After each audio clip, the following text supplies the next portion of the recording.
Media Group. 6 na minuto na makalipas ang alas 4 ng umaga.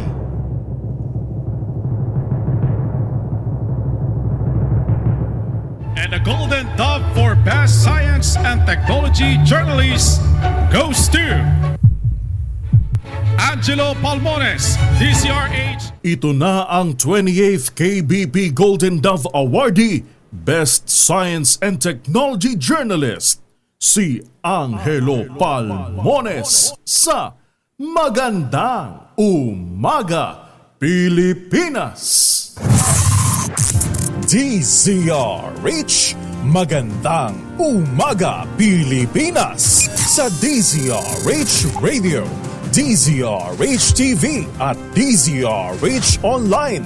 Kasama si Kuya Angelo Palmones. Magandang Umaga, Pilipinas!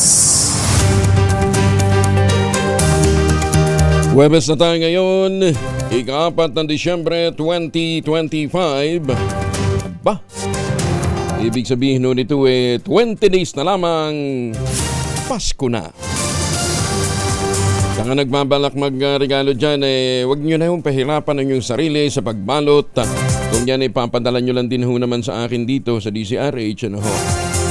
Kaya Gcash na lang, matinding pangangailangan. Hiro lang po. Sa ulo ng ating mga balita, matinding stress sa ICI, hindi kinaya ni dating Public Works Secretary Babe Singson, nag-resign. Dating Senador Bong Revilla at 10 iba pa inirekomenda naman ng ICI sa ombudsman na kasuhan dahil sa flood control scandal. Kampo ni Senator Bong Revilla pumalag. Hindi nabigyan ng pagkakataong magpaliwanag sa ICI bago pa man masampahan ng demanda. Bagong Navy warship BRP Diego Silang isasabak na sa active service. Pag-angkat ng karneng baboy mula sa Spain, pansamantalang ipinatigil ng DA dahil sa sakit. LPA sa labas ng PAR pumasok na sa bansa. Inaasahang magiging bagyong Wilma sa susunod na 24 oras. At sorry po sa mga nanay, may bagong pag-aaral na nagsasabing kung magandang lalaki o cute ang iyong anak na babae, dahil daw po yan sa isang ama. Ayan ha. Yung daw magandang anyo ng inyong mga chikiting ay dahil sa tatay, hindi dahil sa nanay. Pag-aaral ho nagsasabi nun, hindi ho ako ha. Bagong balita, bagong impormasyon. Kasama si Kuyang Angelo Palmones. Magandang Umaga, Pilipinas! Kasama pa rin natin ang buong radyo natin FM Nationwide, ang ating mga action radio station sa Luzon, Visayas at Mindanao. 91.7 BNFM Radio sa Cebu at 94.3 FM sa Jensan.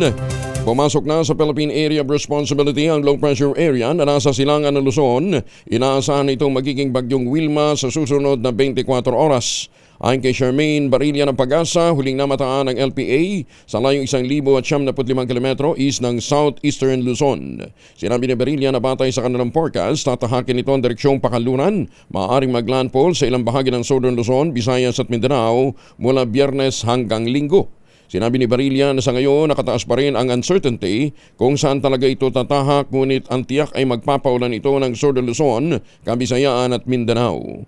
Inaasahan din na kapag naging bagyo ang naturang sama ng panahon, kaagad silang magtataas ng signal number 1 sa mga apektadong lalawigan. Samantala, patuloy namang makakaapekto ang Intertropical Convergence Zone o ITCZ sa Southern Mindanao, habang ang Northeast Monsoon o amihan ang siyang iiral sa Northern Luzon.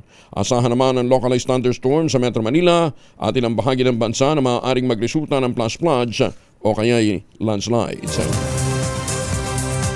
Inilipat ng lokal na pamahalaan ng San Juan ang 8 pamilyang nakatirik sa tirahan sa mismong major waterway at drainage system na malapit sa San Juan River. Batay sa ginawang inspeksyon ng Public Works Secretary Vince Dizon at City Mayor Francis Simora, ang mga bahay na nakaharang sa daluyan ng tubig ang nakitang isa sa mga dahilan ng lubhang pagbaha sa lungsod. Bilang tugon ng nasyonal at lokal na pamahalaan, bukod sa relocation ng mga residenteng naninirahan doon, magtatayo rin ang pumping station ang DPWH. Samantala, humingi naman ang paumantin si Dizon sa mga naapektuhang pamilya, ginit na ito'y para sa ikabubuti ng komunidad. So, humingi tayo ng paumanhin sa mga pamilya, pero para sa ikabubuti ng community na binabaha, konting ulan lang dito, kailangan pasalamat sa kanya. And buti na lang si Mayor Francis para bigyan sila ng temporary na tirahan at later on permanent na tirahan. Magandang umaga, Pilipinas! May sapat na pondo ang DPWH para sa pagpapatayo ng mga bagong pumping station at iba pang request sa mga lokal na pamahalaan. Tiniyak ito ni Public Works Secretary Vince Dizon kahit pa niya itinapyasan ang ahensya ng 255 billion pesos sa budget nito para sa local flood control programs para sa 2026 sa gitna pa rin ng issue ng irregularidad ngayong taon. Ayon kay Dizon, huhugutin nila ang sa 2025 savings ng kagawaran ng budget para sa pagpapagawa ng wish list ng mga lokal na pamahalaan o mga LGU. Gayunman, aminado pa rin ang kalihim na limitado lamang ang pondo, kaya't ang prioridad nila ay ang mga irerekomenda ng mga eksperto tulad ng pumping stations sa San Juan River. Yung itong pumping station ng San Juan, fa-fund natin with savings from 2025. No? So kahit na walang pondo muna tayo sa 2026 for locally funded flood control, magagamit natin yung mga naipon natin pondo na nakaraan itong 2025 para dito. So, limitado yan, pero pa-prioritize natin and definitely yung San Juan, priority to kasi kailangan nila eh. 13 minuto na makalipas ang alas 4 ng umaga. Aabot naman sa 13 million pesos ang pampremyo naghihintay sa mga bingo lovers sa gaganaping Big Time Bingo Millionario Link Games ng Philippine Amusement and Gaming Corporation o PAGCOR sa December 7. Uy, naku, sa Sunday na ho yan ha. Ilang araw na lang ha. Sabay-sabay na magsisimula ang laro alas 2 ng hapon sa Casino Filipino branches sa Angeles City na magsisilbing host, Bacolod, Cebu, Puente, Grand Regal sa Davao, Ilocos Norte, Iloilo, Mactan, Malabon, Grand, yan din sa Olongapo, Tagaytay, kasama ang Okada, Manila at Winport Resorts and Casino. Bawat 3,000 pesos na ticket ay may tigampat na bingo cards kada game para sa 10 games. May 1 million pesos na premyo mula sa Game 1 hanggang Game 9. Sa Game 10 naman, nakaabang ang garantisadong 3 million peso must-go jackpot prize. Tax-free ang lahat ng premyo. Ayon sa PAGCOR, layunin ng event na imagatid ng saya ngayong holiday season at bigyan ng pagkakataon ng bawat manlalaro na manalo ng malaki sa isang masaya at ligtas na gaming environment. Para sa detalye, bisitahin lamang ang www.casinopilipino.ph o ipalo ang Casino Pilipino sa Facebook. Bagong balita, bagong impormasyon, kasama si Kuyang Angelo Palmones. Magandang umaga, Pilipinas! Mga mamis, laundry day today ha? Kunot no ka ba kapag makapit, madikit at malupit ang mancha? All you need is pride. Ba't mapahirapan ang self-concept pride? Easy at worry-free naman ang laundry. Oh... Sa triple stain away formula, tanggal ang matitinding mancha. Based on Tesa Chocolate, Mud and Seven on Cotton, gawa po ito ng ACS. Magandang umaga, Pilipinas! May biglang sumingit eh. Alas 4:15, nasa 15% lamang ng mga Pilipinong mag-aaral na nasa grade 1 to 3 ang kayang bumasa ng aayon sa kanilang antas. Ayon kay EDCOM 2 Executive Director Carol Marquis, 85% ng mga grade 1 to 3 students hirap bumasa na niya indikasyon ng seryosong early grade literacy crisis sa buong bansa. Iginit niya, karamihan sa mga ito ay mula sa mga paaralan sa Region 8, 9 at 12. Pagbibigay din ng EDCOM 2 Executive Director, bunso nito ng kakulangan ng learning resources, gayon din ang teacher training at limitadong parental at community involvement sa pagkatuto ng mga mag-aaral. Dapat naman kasi hindi naasa ng mga magulang yung pagtuturo sa mga bata. Lalong-lalo na ang pagbabasa. Dapat nga bago tumuntong ng kinder ang bata, marunong na bumasi. Diba? Obligasyon niya ng mga magulang. Kasi kahit naman siguro sabihin natin yung mga magulang, nanay, tatay, hindi nakapag-aral, malaki naman ang probability na marunong sila ng basic ABC. Diba? O kaya ng basic addition. Dapat yun na ituturo na sa mga bata. Huwag nating iasa lahat sa eskwelahan. Maganda umaga, Pilipinas! Nandito na lang din ho tayo sa usapin tungkol ho sa mga bata. Ano ho? Eto ho, base ho sa pag-aaral ha. Pasensya na ho sa mga mami o mga nanay dyan. Ayon ho sa bagong pag-aaral, ang looks o itsura pala ng inyong anak. Lalong-lalo na yung pagiging cute o pogi o maganda ng isang bata ay madalas na nakukuha o namamana mula sa kanilang tatay. Lumalabas sa 3D scan ng nasa 1,000 katao na dumaan ho sa pag-aaral ang hugis at struktura ng kanilang muka, leeg, panga, mata, ilong at iba pang bahagi ng katawan ay kadalasang kahawig o katulad ng parte ng katawan ng kanilang ama. Ibig sabihin nito may matibay na basihan na ang genes na ay may malaking papel sa itsura ng isang individual. Kaya, pagka sinabihan kayong kahawig ka ng tatay mo, matuwa ka. Ayan ha. Kaya doon sa mga nanay naman dyan, tandaan yung pag-aaral na ito. Sabi nga ni Andrew humanap ka ng pangit at ibigin mong tunay. Sa kanta lang yun. Pero in realidad, alam na dis. Maganda umaga, Pilipinas! Kisses, happy birthday Kisses ha. Saan ka ba nagmana? Nanay mo, tatay mo? Hati? Tamang pag-aaral sabi sa tatay. Pag hati, ibig sabihin kaya pala. Gwapo tatay ni Kisses Nasampulan ng mga disciplinary measures ng Philippine National Police ang nasa 2,300 na mga tauhan nito.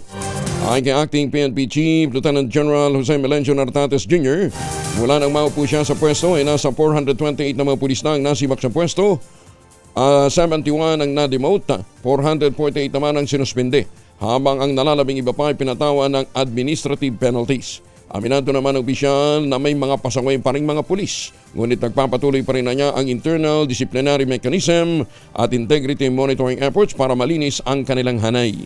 Iginit din ng Nartates na nanatiling mataas ang kanilang moral dahil naniniwala siyang 95% ng pambansang pulisya naglilingkod pa rin ng tapat sa bayan. Magpapatupad naman ang Department of Agriculture ng pansamantalang importation ban sa mga karneng baboy mula Spain. Itong kinumpirma ni Agriculture Secretary Francisco Chularal Jr. kasunod ng African Swine Fever o ASF outbreak sa naturang bansa. Saklaw ng ban ang lahat ng mga pork products na galing Spain matapos ang November 11 hanggang sa muling maideklara itong ASF-free. Magtitiyak naman ng kalihim, hindi maapektuhan ang supply ng baboy sa bansa dahil may sapat na stock ang mga cold storage facilities. Gayon din, may mga nagdatingan ng iba pang imported pork products. Iba't ibang unit ng security forces ikinalat sa iba't ibang barangay sa bayan ng Matalam. Matapos naman ang serye ng karahasan at pamamaslang. Detalye ng balita mula kay June Di Makutak, RS19. Assalamualaikum, Brother June. Kumasalam ko yung Angel. Matapos ang pananambang sa 3 kalalakihan na galing sa sabungan sa Barangay Kibiya, Matalam, Cotabato Province, kung saan isa ang napatay at 2 ang sugatan, sa layuning maiwasan ang serye ng kultura ng paghihiganti. Agarang nag-deploy ng tropa ang 40 Infantry Battalion sa ilalim ng command ng 6th 2nd Infantry Brigade led by Brigadier General Ricky Bunayog. Magugunitang bago ang insidente ng pananambang sa 3 katao, 7 katao mula sa Barangay Malinan, Matalam, Cotabato Province ang pinagbabaril patay dahil sa usapin na pagmamayari sa lupain. At itong December 1, may panibagong shooting incident ang naganap makaraang pagbabarilin ng gunmen ang isang 59-year-old na magdi-deliver sana ng mga buhay na baboy sa lugar. Katuwang ang CAFGU Municipal Police Station at ng mga barangay tanod ng bayan ng Matalam, nakalatag ang mga precautionary measures ng security forces sa lahat ng barangays na sakop ng bayan upang mapanatili ang katiwasayan sa kapaligiran habang kumikilos naman ang PNP, AFP, katuwang ang ADJAG at CCCH MILF upang hindi na lumala pa ang tensyon kaugnay sa naturang mga insidente ng karahasan. Mula sa Central Mindanao, RH19, June Di Makutak, DZRH, una sa Pilipinas, una sa Pilipino. Maganda umaga, Pilipinas! Sukran, June. Opisyal ng kinamisyon ng Philippine Navy ang pinakabago nitong barkong pandigma, ang Malbar Class Frigate na BRP Diego Silang. Si Captain John Percy Alcos, dating tagapagsalita ng Navy, ang magsisilbing kapitan ng naturang multi-role warship na kaya ang anti-surface warfare, anti-air at meron din itong anti-submarine at electronic warfare. Ayon kay AFP spokesperson for the West Philippine Sea, Rear Admiral Roy Vincent Trinidad, 10 pang barko ang inaasahan ng Philippine Navy. Kabilang dito ang 6 na offshore patrol vessel at 2 landing dock na napondohan na at discussion phase pa para sa 2 pang frigate. Docks in being constructed in Korea and Indonesia respectively have already been funded. So they are already in the construction pipeline. Delivery will cover 2026 to 2028 to 2029. The 2 additional frigates plus other more capabilities currently at the Defense Department level are still for funding but are undergoing deliberation. Muli namang pinagtibay ng Bureau of Customs at Makati Business Club ang kanilang pagtutulungan sa pagsusulong ng digitalization, pagpapabuti sa sistema at collaborative efforts para sa mga operasyon ng kawanihan ng adwana. Kasabay ito ng isinagawang pagpupulong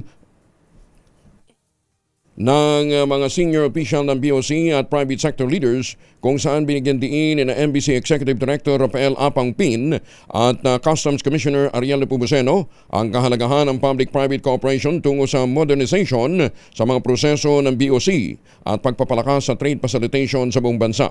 Ayon kay Pin, habang itinataguyod ng BOC ang digital transformation, ang mga pagsisikap nito na mapalakas ang trade facilitation, mahalaga naman ang papel ng pribadong sektor upang matiyak na ang mga sistemang ito ay maipatutupad ng kawanihan sa aktwal na operasyon.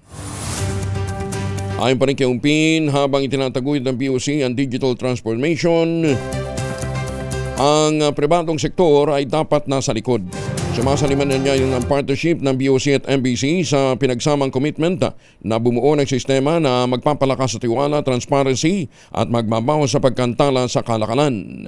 Sa isinagawang pagpupulong ng BOC at ng MBC, inilatag naman ni Customs Commissioner Ariel Nepomuceno ang mga prioridad ng ahensya para sa mabilis na implementasyon. Kabilang dito ang modernization ng customs payout system, automation sa assessment process, integration ng advanced X-ray scanning, pagpapabuti ng public-facing importer platforms at pag-upgrade sa mga proseso ng transaksyon ng ahensya. Nakatakdang ipatupad ng Department of Agriculture ang maximum suggested retail price o MSRP sa kada kilo ng baboy at carrots. Inibilang hakbang naman ang ahensya upang mapigilan ang mataas na presyo ng mga nabagit na produkto habang papalapit na ang Kapaskuhan. Ayon kay Agriculture Secretary Francisco Laurel Jr., itatakda sa 370 pesos per kilo ang presyo ng liempo, habang 350 naman ang kada kilo ng bagong kap para sa kasim at pigi. Teka, paano magkakasya yung 500 para sa sa Noche Buena? Liempo 370. Tapos yung kasim at saka pigi 350. Para naman sa carrot, 120 pesos per kilo ang target na presyo. Nauna nang itinaas 120 pesos per kilo ang MSRP ng red at white onion na ipinatupad nitong Lunes. Sa monitoring ng DA nitong December 2, lumalabas ng lokal na presyohan ng liempo ay nasa halos 395 pesos per kilo, habang mas mura naman ang imported na nasa 312. Ang kasim at pigi ay nasa higit 340 pesos per kilo sa lokal na produksyon, mas mababa sa 260 yung mga imported cut. Maganda umaga, Pilipinas! Nakaranas ng kakulangan ng supply ng galunggong hindi lamang ang Pilipinas kundi maging ang buong mundo. Ito naman ang pinahayag ni Agriculture Secretary Francisco Laurel Jr. kasunod ng pagsipa ng presyo ng naturang isda sa merkado. Sa price monitoring ng DA, umakyat na ng 300 pesos ang presyo ng kada kilo ng galunggong sa mga palengke at higit na mas mataas naman sa mga mall supermarket. Samantala, sinabi naman ni Laurel na inaasahang bababa ng presyo ng ibang isda gaya ng mackerel at iba pa sa mga susunod na araw. Kung ganyan kamahal yun, magmanok na lang kayo, mag-ganun na lang. But of course, meron pa tayo mga bangus, tilapia, wag mo natin kalimutan yung sariling atin yun. At so, kung medyo mahal ang ganun, sana bumili kayo dun. O nga naman. Meron naman GG. Bakit may tilapia? Ba't naman pipilitan ng GG, di ba? Magbangos at galunggong. Maganda umaga, Pilipinas! Magbangos at saka tawilis at saka tilapia. Ayan. Magandang umaga kay Mayor Senny Mendoza, dyan po sa Talisay, Batangas. Mga misis, amoy araw si Mr. pag-uwi galing ng trabaho, abay dalian sa germs sa katawan nila para labanan ng amoy araw at may pawis, gumamit ang Shield Bath Soap regularly. Unbeatable ang Shield sa paglaban sa germs versus another brand. May shea butter, pampalambot ng kutis sa presyong abot kaya, $12.50 SRP. Kaya naman recommended ito ng Philippine Nurses Association. Kaya mga misis ay challenge you, subukan ng Shield Bath Soap. Galit sa sakit, may malasakit, sulit na sulit. Mahiwagang tunog! Agahan natin ang pagbibigay ng Mahiwagang Tunog. 2,000 ang nag-iintay na premyo sa ating Mahiwagang Tunog.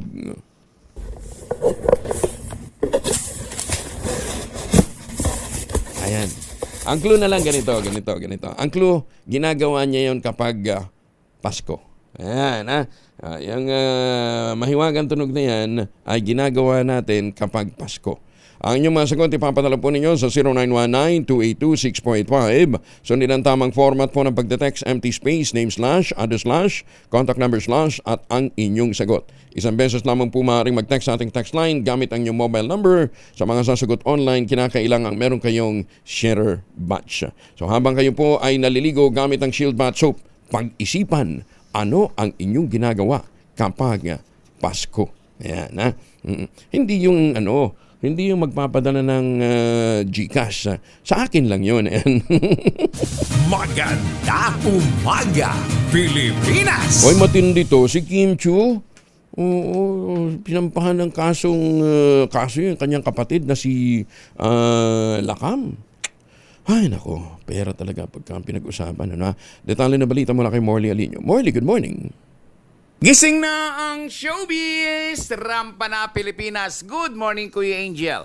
Kung matatandaan, nagkaroon ng matinding alitan ang magkapatid na Jomari Iliana at Anjo Iliana. Ang pinag-awayan? Pera. Matagal na hindi nagkibuan ang magkapatid at nagsosolian pa ng kanilang kandila. Kumbaga ay tinalikuran na nila na sila ay magkapatid. Sobrang nasaktan ang kanilang pamilya sa away na ito ng dalawa na ang pinag-ugatan ay pondo sa politika. At this time, muli na namang binulabog ang showbiz world ng magkapatid na Lakambini at ang aktres na si Kim Chiu. Ang dahilan? Pera. Almost 70 million pesos daw ang nalustay ni Lakambini mula sa kanilang mga business. Ang tubo, pati na ang puhunan, ay natunaw. Kinausap daw ni Kim Chiu ang nakatatandang kapatid at nasaan ang pera. Pero sa halip na magpaliwanag, ay tila nagsalita pa ng hindi maganda ang nasabing non-showbiz na kapatid ni Kim Chiu, na ikinagalit naman ni Kim Chiu. Kung tutusin, hindi na raw sana magdidemanda pa itong si Kim Chiu. Pero sobrang nasaktan daw ang aktres kung kaya't pikit mata itong nagsampa ng kaso sa kanyang nakatatandang kapatid na may kinalaman sa grab, na may kinalaman sa pandadaya, na may kinalaman sa panluloko. Well, hindi natin alam kung ano ang punot dulo ng nasabing issue. Pero ang maliwanag, masama ang loob ni Kim Chiu at napilitin daw itong magdemanda laban sa kanyang kapatid na si Lakambini. Well, pasaan ba? Lalo pat magkapatid naman. Maaring matapos din agad ang isyong ito dahil sabi nga nila, blood is thicker than water. Yan ang ating DZRH Showbiz Status News. Ako po ang inyong RH47, Morley Alinio para sa DZRH. Una sa Pilipinas, una sa Pilipino. Babu. Maraming salamat, Morley. Maganda umaga, Pilipinas! Magpapasko naman, magpatawaran na lang, di ba? Ay, sus me. 4:31 ang oras sa buong kapuluan. Umakot ng 3 parangal sa prestigious na Asia Corporate Excellence and Sustainability o ACES Awards sa Bali, Indonesia ang SM Supermalls. Kinilala bilang Asia's most inspiring executive si SM Supermall President Stephen Tan,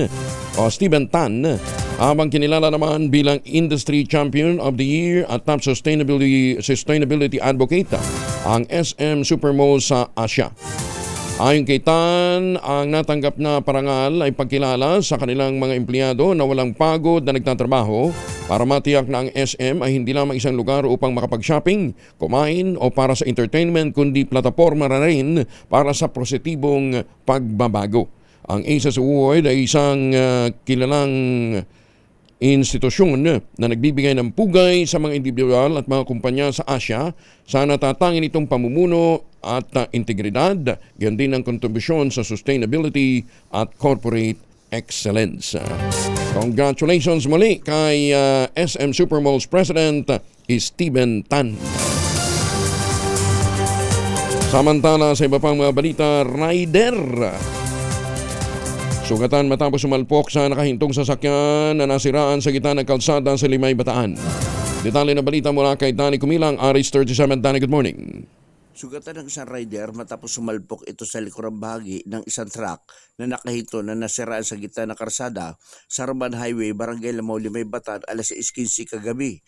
Sa ulat ng Limay PNP, habang tinatak ng Yamaha Sniper ang nasabing habaan ng Roman Highway na dinadrive ito ng 42 anyos na lalaki na residente ng General Emilio Aguinaldo, Cavite, at nakahito naman sa gitna ng karsada ang Isuzu trailer truck na dinadrive ito na 41 anyos na driver na residente na San Miguel, Bulacan na nasiraan sa hina mekanikal. Sumalpok dito sa likurang bahagi ang motorsiklo ng biktima. Dahil dito nagtamo ng mga pinsala sa katawan, sugat ang driver ng motorsiklo at agad na isinugod sa Balanga City para sa kakulang lunas. Napinsala rin ang motorsiklo, bagamat inaalam pa ngayon ang kabuang halaga ng nasabing pinsala. Danny Kumilang, RH37, DCRH, una sa Pilipinas, una sa Pilipino. Maraming salamat, Danny. May paaba kay Kayungan sa ating mga suki dyan po naman sa Pampanga. Maganda umaga, Pilipinas! Sa mga Tagalog-Man, Quezon, magandang umaga. Top 4 most wanted person ng Alamuña City, Pangasinan na may kasong karnaping arestado. Detalye na balita mula kay Freddy Pajardo, RH38. Masantos siya kabasan, Freddy. Masantos siya kabasan, Kuyang Angel. Nasa kustodiya nga ng Alaminos City Police Station ang kanilang top most wanted person na isang 26 anyos na binata na residente ng Barangay Tanaytay sa syudad matapos itong maaresto alas 2:45 ng hapon. Batay sa ulat na Alaminos City OIC Chief of Police Lieutenant Colonel John Ringo Quintinita, ang pinagsanib na puwersa ng Alaminos City Regional Intelligence Division ng Pro 1 at Regional Mobile Post Battalion 1 o 5th Maneuver Company ang dumakip sa suspek sa bisa ng warrant of arrest na pinalabas ng RTC Alaminos City sa kasong karnaping na pinagkalooban naman ng hukuman ng piyansang 300,000 piso para sa kanyang pansamantalang kalayaan. At dahil sa kabiguan pa ng mga paglagak ng nasabing piyansang suspek na nanatili ito sa likod ng rehas na bakal at pag naglabas ng commitment order ang korte, ililipat na siya sa BGNP. Mula sa Action Radio Pangasinan, ito si Freddy Pajardo, RH38 nag-uulat para sa DCRH, una sa Pilipinas, una sa Pilipino. Maganda umaga, Pilipinas! Maraming salamat, Freddy. 4:35 ang oras sa buong kapuluan. Kinumpirma naman ng Department of Foreign Affairs na palalayain na ang mga Pinoy seafarer na hinostage ng Houthis sa Yemen. Sa impormasyong natanggap ng DFA mula sa mga otoridad ng Sultanate of Oman, oras sa palayain ang mga Pilipinong bihag ay itatransfer sila sa Sanaa, Yemen patungong Muscat, Oman. Pagtitiyak naman ng Embahada ng Pilipinas, sisiguraduhin nila na ligtas sa tagarang makakauwi ang mga nasabing Pinoy seafarers. Matatandang hawak sila ng mga Houthi rebels mula po noong Hulyo ng taong kasalukuyan matapos atakihin ang sinasakyan nilang barko, yung MV Eternity Sea, habang dumaraan naman sa Red Sea. Number 1 most wanted person ng probinsya ng Leyte, arestado ng mga pulis sa bayan ng Kananga. Detalye na balita mula kay Jimmy Angay-Angay, RH32. Maupay nga agad, Jimmy. Number 1 most wanted person sa lalawigan ng Leyte, arestado ng PNP. Kinilala ng PNP ang akusado na si alias Jose Leito, High Valley Dual, 48 anyos, may asawa, residente ng barangay Tugbong, Kananga, Leyte. Naaresto ang akusado ng PNP Drug Enforcement Group, Kananga PNP, City Intelligence Team ng Ormoc City at Regional Intelligence Unit ng PNP Camp Roberto Canglayong, Leyte. Ang akusado may kinaharap na kaso sa Korte na pagbibinta ng illegal na droga na inisyu ng Regional Trial Court Branch 35 Ormoc City, Leyte. Sa kasalukuyan, akusado na sa custodial facility ng Kananga, Leyte PNP. Dito sa DYVL Action Radio Tacloban, ito si R32 Jimmy Angay-Angay para sa DZRH. Una sa Pilipinas, una sa Pilipinas. Dagang salamat, Jimmy. Ay, magandang umaga po kay Jose Ramon Nulod. Ito po yung nandiyan sa Amerika. Nakikinig daw siya sa kanyang kotse. Sayang, wala kang family alcohol para may proteksyon ka laban sa mikrobyo. May dalawang formulation ng family alcohol na pwede nating baunin, proteksyon ng pamilya laban po sa mikrobyo. Yung family 70% isopropyl alcohol, especially prepared for clinics, hospital, pharmacies, laboratories, pero okay na okay din po yan sa mga household. Very effective po yan sa disinfection at sterilization. Ganyan ang bagsik ng family 70% isopropyl alcohol. Maghapon na natin gamitin, no problem. Hindi po manuno yung ating mga kamay dahil meron po itong moisturizer. Yun namang mabagong family rubbing compound improved cologne. Ayun po yung mabagong isopropyl alcohol na ginagamit po ng mga masahista, mga barbero, mga doktor, mga nurse, mga kabadrona for sponge beating and other cleansing purposes. Family rubbing alcohol para DZRH bukla sa mahabang panahon. Mabibili sa namang butik at convenience stores nationwide. Family rubbing alcohol, hindi lang pampamilya, pang sports pa. And speaking of mga kumadrona, welcome home kay Asek Cecil Bangcasantos ng Philippine League of Private and Government Midwives. Magandang umaga, Pilipinas! Inanunsyo ng Pangulong Bongbong Marcos na tataasan ang sahod ng mga militar at mga uniform personnel sa bansa.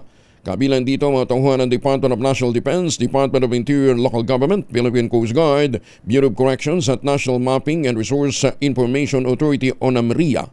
Bagamat hindi binanggit kung magkano itataas sa base pay na sa ngayon ay nasa 30,000 pesos na para sa pinakamababang ranggo sa AFP at PNP, sinabi ng Pangulo na ipatutupad ito ng 3 tranches mula January 1, 2026, January 1, 2027 at January 1, 2028. Maliban sa taas sahod, magiging 350 pesos na rin ang arawang subsistence allowance ng lahat ng mga men in uniform o military at uniform personnel simula sa susunod na taon. Naniniwala ang administrasyong ito na ang mga nagtatanggol sa bayan ay nararapat ring protektahan ng pamahalaan. Makatarungan sahod at sapat na suporta, ito ang handog ng sambayanan sa ating mga tagapagtanggol. Mabuhay po kayo. Formal nang nanumpa naman sa pwesto bilang pinakabatang Assistant Secretary ng Department of Energy o DOE ang 25 anyos na solar energy entrepreneur at policy advocate na si Mandy Romero. Mainit namang tinanggap ni Energy Secretary Sharon Garin ang batang leader na niya'y bahagi ng next generation of leaders.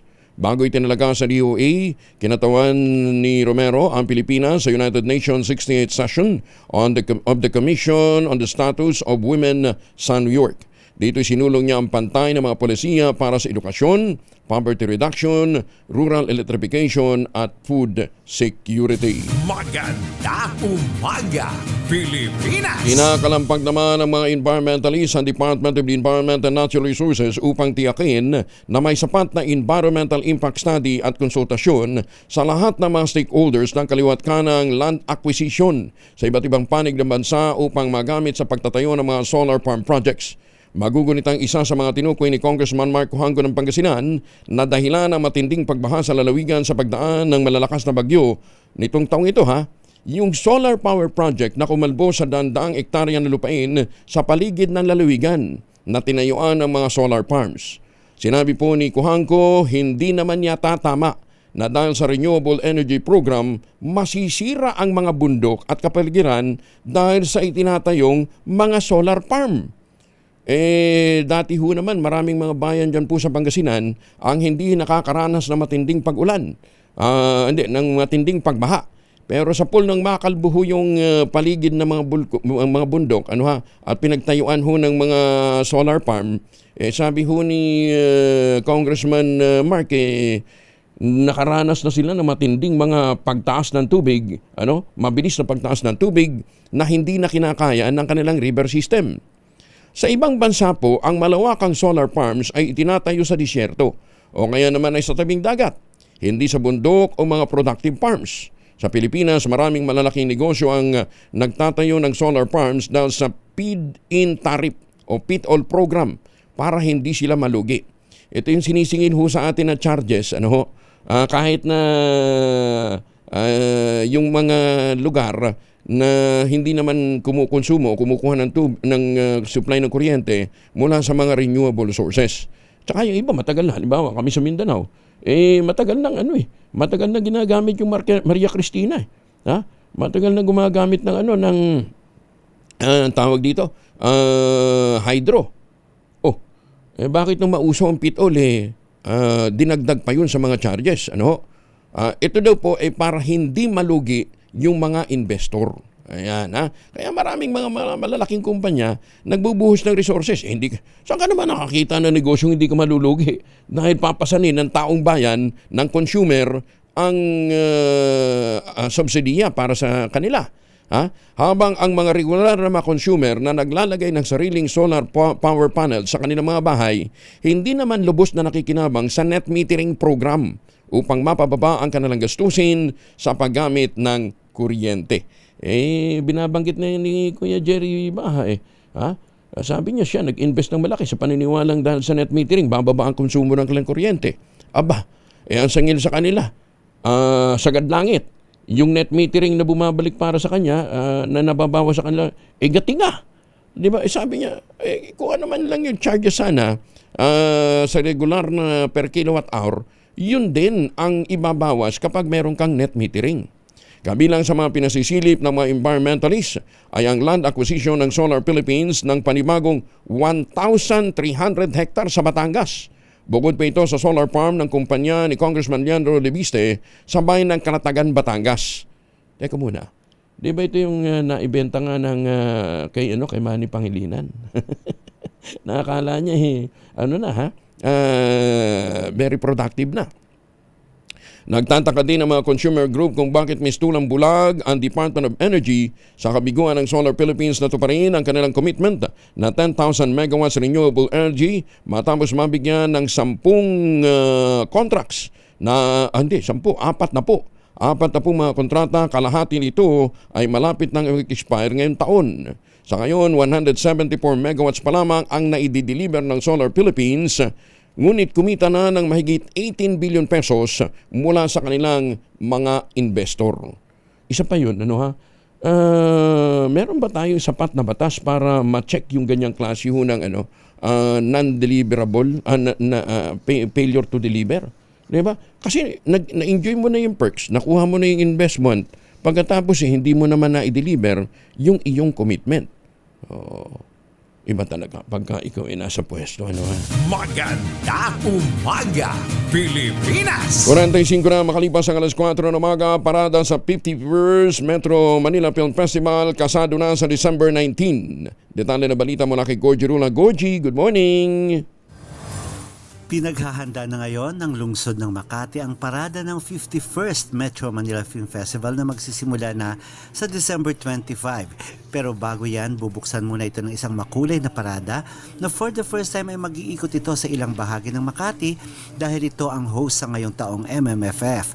Ayon sa inilabas na press release ng Executive Committee ng Metro Manila Film Festival, magsisimula ang parada sa Macapagal Boulevard, diretsyo ng Buendia, papuntang Ayala Avenue, tutuloy ng Makati Avenue, papuntang JP Rizal Street at ang endpoint nito ay sa Circuit Makati. Ang total distance daw ng parada ay aabot ng 8.43 kilometers at ang tansya nila ay 1 hour and 40 minutes ang travel time. Sasalihan ito ng 8 entries na ngayong taong MMFF. Ito ang mga sumusunod, ang Call Me Mother ni na Vice Ganda at Nadine Lustre, Anne Mary ni na Angelica Panganiban at Sanjo Marudo, Imperfect na Bida rito ang dalawang may Down syndrome na bata at kasama sina Lorna Tolentino, Sylvia Sanchez, Tonton Gutierrez, Janice de Belen at Joey Marquez. Shake, Rattle and Roll, Evil Origins ni Richard Gutierrez, Ivana Alawi at marami pa. Ang Manila's Finest ni Piolo Pascual, ang Love You So Bad ni Will Ashley, Dustin Yu at Bianca De Vera, ang Bar Boys After School ni Rocco Nasino, Carlo Aquino at marami pa rin, at ang Reconnect ni Gerald Anderson, Carmina Villaruel, Zorin Legaspi at marami pang mga stars. Kaya inasahang magiging star-studded itong parada na nakatakda na sa December 19 ng 1:00 ng hapon. Gorgie Rula po nag-uulat mula sa showbiz ng DZRH, una sa Pilipinas, una sa Pilipino. Maraming salamat, Gorgie. Maganda umaga, Pilipinas! Ma'am Evan lang dyan po sa Las Vegas, Nevada. Good morning. At sa lahat ng mga suki natin nakatutok sa iba't ibang panig ng mundo, mga OFW natin dyan sa Hong Kong, sa Taipei, Taiwan, sa Macau, sa Middle East. Baka pabalik na kayo ng Pilipinas para magpasko dito, ha? Huwag na kayong magpasalubong ng imported na tsokolate. Meron po tayong tangerine chocolate. Ito po produkto ng mga magnaniyog, ng mga magsasaka dyan po sa lalawigan ng Quezon. Sa tulong po ni Dr. Helen Tan, yung po mga planting material ng kakao galing Davao, hinakot po yan para maitanim sa ilalim po ng mga nyugan. Kaya ngayon, nagpo-produce na sila na di kalidad na kakao beans, pinaprocess para maging tangerine chocolate. Available yan sa 0919-095-5935. O i-check po ninyo sa tangerinechocolate.ph yung mahigit 10 variants ng tangerine chocolate na ang mga raw material galing din po sa ani ng mga magsasaka.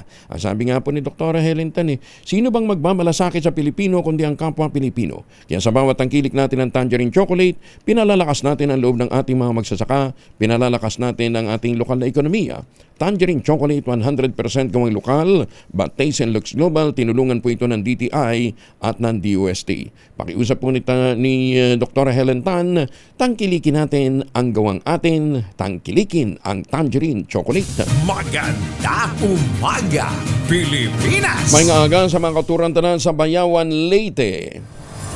Pasahero ng barko nakuha ng illegal na droga sa kanyang bagahe sa loob mismo ng Allen Port. Ito po sa Northern Samara. Detalye na balita mula kay Jane Galit Bantayan, Aris 34. May buntag ni mo, Jane. Nasabat ng otoridad sa loob mismo ng Allen Port dito sa lalawigan ng Northern Samar ang illegal na droga matapos na maglunsad ng operasyon ang Allen Police sa pamumuno ni Police Captain Verna Sisista, Acting Chief of Police kasamang Philippine Coast Guard Allen Station at Philippine Coast Guard K9. Nadiskubre ito nang magsagawa ng regular paneling inspection sa loob ng Santa Clara Port ang otoridad. Ang nasabing illegal na droga ay nasa posisyon ng isang pasahero na papunta sana sa Isabel, Leyte. Kaisa sa operasyon ng Northern Samar Provincial Drug Enforcement Unit at Provincial Intelligence Unit, kasama rin ang CGIU Northern Samar at First Northern Samar Provincial Mobile Force Company. Ayon sa PNP, ang nasabing suspect ay 23 taong gulang, isa itong aircon cleaner at residente ng Isabel, Leyte. Ayon sa investigasyon, habang isinasagawa ang regular na K9 paneling sa seaport, nagbigay naman ng indikasyon itong mga K9 dog nang umupo ito sa mga bagahe ng nasabing suspect. Agad na isinagawa ang inspeksyon sa dalawang bag kung saan na-recover ng otoridad ang mga ipinagbabawal na droga at mga drug paraphernalias. Mabilis na inaresto ang nasabing suspect at ipinaalam ang kanyang mga karapatang konstitusyonal. Patuloy namang inihahanda ng otoridad ang kaukulang kasong kriminal laban sa nasabing akusado sa paglabag sa Section 11 ng Republic Act 9165 o Comprehensive Dangerous Drugs Act of 2002. Mula sa Aksyon Radyo Katarman, RH34 Jane Galit Bantayan ng DCRH. Una sa Pilipinas, una sa Pilipino. Daghang salamat, Jane. May Bayawan din pala sa Leyte, ano ha? Bayawan City. Iba naman yung Bayawan City. Meron din Bayawan Leyte. Ayan, ha?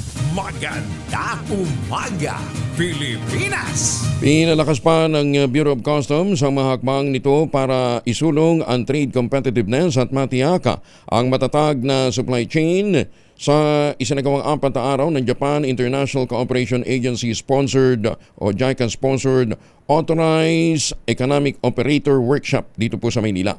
Dinaluhan ang aktibidad ng mga mahalagang opisyal ng AEO at ang mga eksperto mula sa Customs Tariff Bureau ng Japan, gayon din ang Thai Customs para talakayin ang program development, strategic planning at pagpapalakas ng pakikipag-ugnayan sa mga stakeholder. Layunin itong palawakin ang saklaw ng AEO program sa iba't ibang economic operators upang bigyan diin na may mahalagang inisyatiba o may mahalagang papel ang naturang inisyatiba. Sinabi ni Customs Commissioner Ariel Nepomuceno, nagpapasalamat din siya sa programang ito ng JICA at pagpapalawak ng kaalaman para sa authorized economic operators. Layunin nito na mapalawak din hindi lamang ang kooperasyon kundi ang exchange ng mga impormasyon.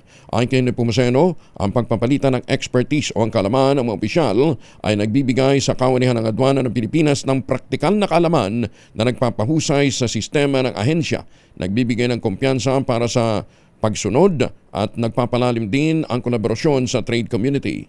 Sinabi pa ni Nepomuceno, mahalaga ang internasyonal na kooperasyon upang isulong ang isang epektibo, transparent, predictable at globally aligned services sa kawanihan ng adwana.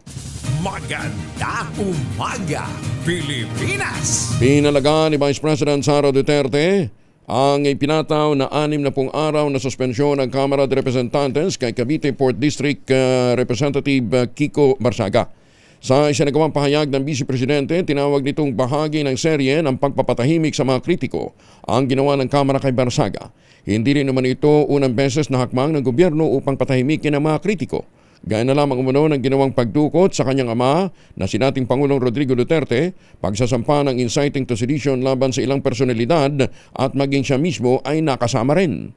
Tanong ng Vice Presidente kung nagawa kay Barsaga na isa ng halal na opisyal ang naturang hakbang, paano pa kaya ang ordinaryong Pilipino lamang? Punto pa ni BP Inday, ang malayang pagpapahayag ay hindi dapat ituring na banta at ito ay nananatiling pangunahing karapatan ng bawat Pilipino ipinoproteksyonan ng ating konstitusyon.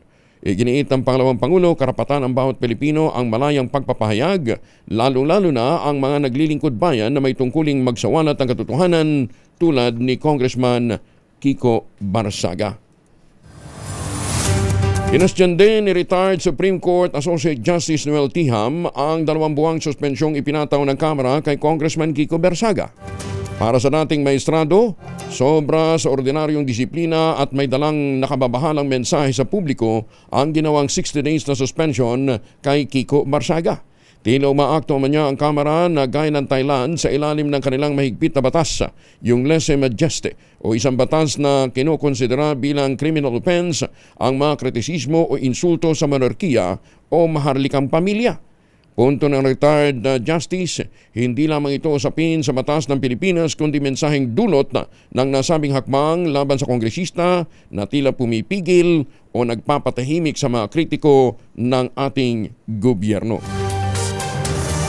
Mga kasalukuyan at dating senador na pinaiimbisigahan sa flood control projects, nakahandang makipagtulungan sa investigasyon ng Ombudsman. Detalye ng balita mula kay Raymond Dedpa sa RH28. Raymond, good morning. Nagpahayag ng kahandaan ng mga kasalukuyan at dating senador na makiisa at humarap sa investigasyon hinggil sa flood control anomaly. Ayon kay Senador Mark Villar, ang desisyon ng Independent Commission on Infrastructure o ICI na i-refer ang kanyang kaso sa Ombudsman ay nangangahulugan na walang batayan ang akusasyon laban sa kanya. Sabi ni Villar ay nakahanda itong humarap sa patas na investigasyon ng Ombudsman. Kumpiyansa ito na sa ilalim ng patas na investigasyon ay kaya niyang patunayan na mali ang mga paratang sa kanya. Ikinalungkot naman ng company dating Senador Ramon Bong Revilla Jr. na hindi man lang siya naimbitahan sa pagdinig ng ICI. Ayon sa kanyang tagapagsalita na si Attorney Maria Carissa Ginto, ang mga nagdadawit sa pangalan ni Revilla ay sa kanila mismong pag-amin ang mismong mga bumuo, nagtatag at nagpatakbo ng sindikato. Sila ang nakinabang sa 2 bilyong piso na ginagamit nila ngayon para bilhin ang kanilang pagtakas sa hustisya. Nagpahayag din si dating Senador Grace Poe ng kahandaan na humarap sa investigasyon ng Ombudsman. Sabi ng dating Senador, kaya nitong patunayan na akusasyon laban sa kanya ni dating Undersecretary Roberto Bernardo ay hindi totoo.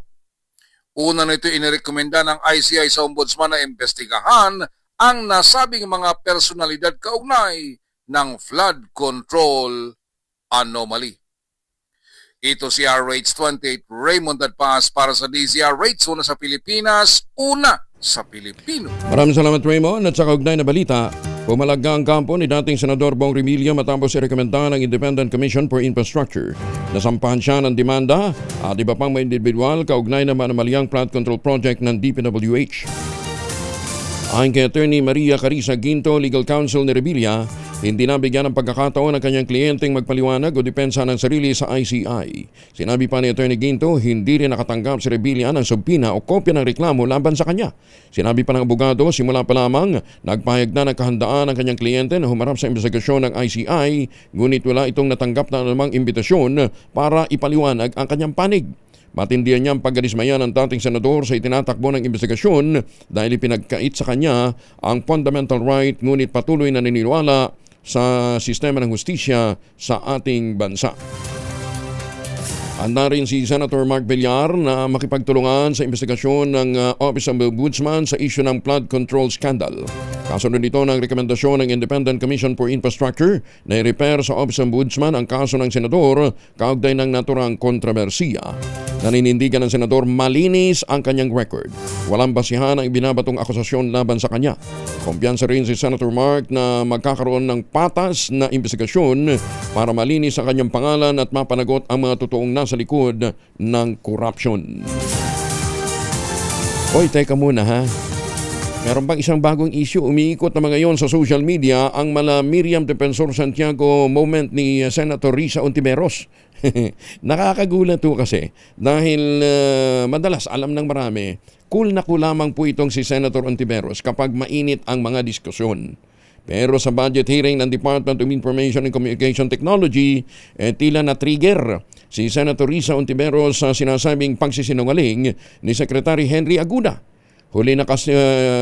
Nahuli kasi nito na nagsisinungaling ang naturang cabinet secretary at hindi niya ito pinalusot. Tinanong lamang ni Senator Risa bakit lumang batas ng procurement ang ginagamit ng DICT nang humingi ito ng permiso na gawing direct bidding imbes na competitive bidding. Ayon naman sa medyo nagulat yata na si Secretary Aguda, nag-imbento ito na sagot na kesyo di pa daw lumalabas ang implementing rules and regulation ng bagong batas. Kaso nga, malo ito. Nahuli siya ni Senator Risa. Matagal na pong nailabas yung IRR bago pa man nagsimula ang bidding sa DICT. Pati po si Senator Sherwin Gatchalian na nag-sponsor para sa budget ng DICT, halatang nainis sa pangyayari at hindi pinalampas ang pagpapalusot ni Secretary Aguda. Abay, teka muna, Secretary Aguda.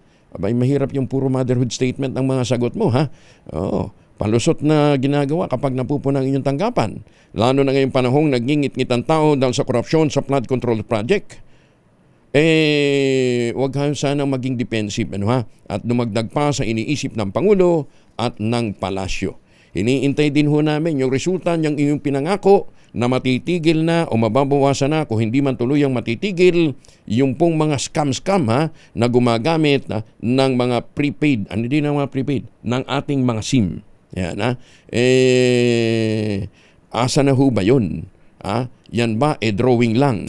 Maganda umaga, Pilipinas! Isang minuto bago ho mag-alas 5 ng umaga, oras na para tayo po naman ay mag-ultamayo. Ano nga bang ultamayo? Ang ultamayo po ay postbiotic with Lactococcus lactis strain plasma. Dumaan po ito sa mahabang clinical trial sa Japan. Hindi testimonial, hindi kwentong kutsero, kundi human clinical trial.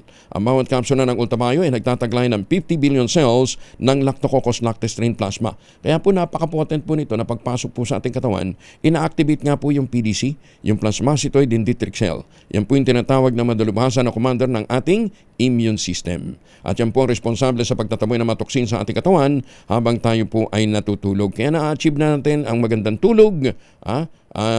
Nagkakaroon tayo ng panibagong lakas sa kinabukasan, napapalakas pa ang ating immunity. Ilan lamang yan sa mga benepisyo po ng Ultamayo. Kung meron pa po tayong mga katanungan, mag-text lamang sa 0931-033-2871. May mga medical experts po tayo nakastambay dyan. Ang Ultamayo po ay rehistrado sa Food and Drug Administration, halal certified. Available po ito sa Mercury Drug, Southstar Drug, Amesco, HB1 Plus Pharmacy, Joann's Pharmacy at Curamed. At eto pang magandang balita ha, kapag bumili ka ng isang box ng Ultramay Postbiotic, yung 30 capsules sa anumang Mercury Drug Store sa buong bansa, makakakuha ka ng free 100 pesos Mercury Drug gift certificate.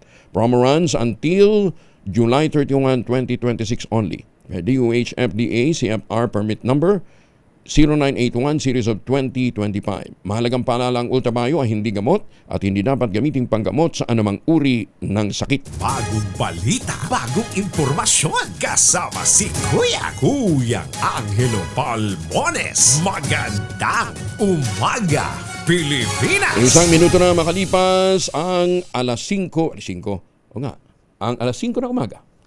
This time check is brought to you by Technology Journalist goes to Angelo Palmones, DCRH. Ito na ang 28th KBP Golden Dove Awardee, Best Science and Technology Journalist, si Angelo Palmones sa Magandang Umaga, Pilipinas! DZRH, Magandang Umaga, Pilipinas! Sa DZRH Radio, DZRH TV at DZRH Online.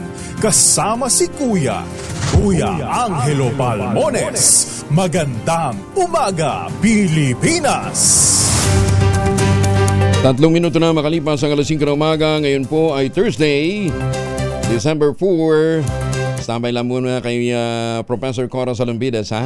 Kasama na natin si Alzar Aurelio mula po naman sa Pag-asa. Good morning, Alzar. Good morning po sa ating lahat. Ang low pressure area ay unti-unting lumalapit sa ating bansa. Nasa layong 705 kilometers silangan ng Eastern Visayas. Nanatiling may posibilidad na ito yung maging bagyo. At wala pang epekto nito sa ngayon. Pero sa sunod na 24 oras ay yung itong shear line ay magdadala ng kalat-kalat na pagulan at thunderstorms sa Catanduanes, Albay, Sorsogon, Northern Samar, Eastern Samar at Samar. Maulap na kalangitan na may mga pagulan din, kadalasan mahihina hanggang sa katungtang ulan sa Cagayan Valley at Cordillera. Ganun din sa Aurora at Quezon. Sa lalabing bahagi ng Luzon kasama Metro Manila ay asahan ng magandang at maliwas na panahon maliban sa mga isolated na mahihinang pagulan. Maganda at maliwas na panahon din sa mga lalabing bahagi ng bansa maliban sa mga localized thunderstorm. Meron tayong gale warning, ibig sabihin na inaasahan pa rin ang matataas ng alon sa buong seaboard ng Northern Luzon at Eastern seaboard ng Central Luzon at Southern Luzon. Kaya paalala na huwag munang pumalaot sa mga lugar nito dahil sa matataas na alon. Yan nating update mula sa Pag-asa. Ako po si Alzar D. Aurelio. Alzar, maraming salamat. Yung tama niya, ang projected landfall saan? Parang maaaring po sa Eastern Visayas o sa may Southern Luzon o sa may Bicol region. So hindi pa talaga klaro ha? Kasi parang umiikot, no? Oo po, di pa clear kung saan lugar so malawak pang area, so ang possibly sa Southern Luzon o sa Bicol region o sa Eastern Visayas. Sige. Mga anong oras natin malalaman yung pinaka-track niya? Well, habang lumalapad at may sapat na tayo mga data, maaaring mayang umaga po.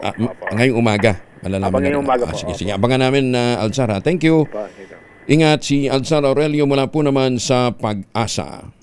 Magandang umaga, Pilipinas! Matapos po ang kanyang ginawang pagtuturo sa mga teacher ng chemistry at iba pang mga science teacher dyan po sa Mindanao, alam po ninyong hinirang bilang isa ho sa mga guro na magiging bahagi ng roster of Fulbright Specialist, si Professor Cora Salombides. Ayan ha.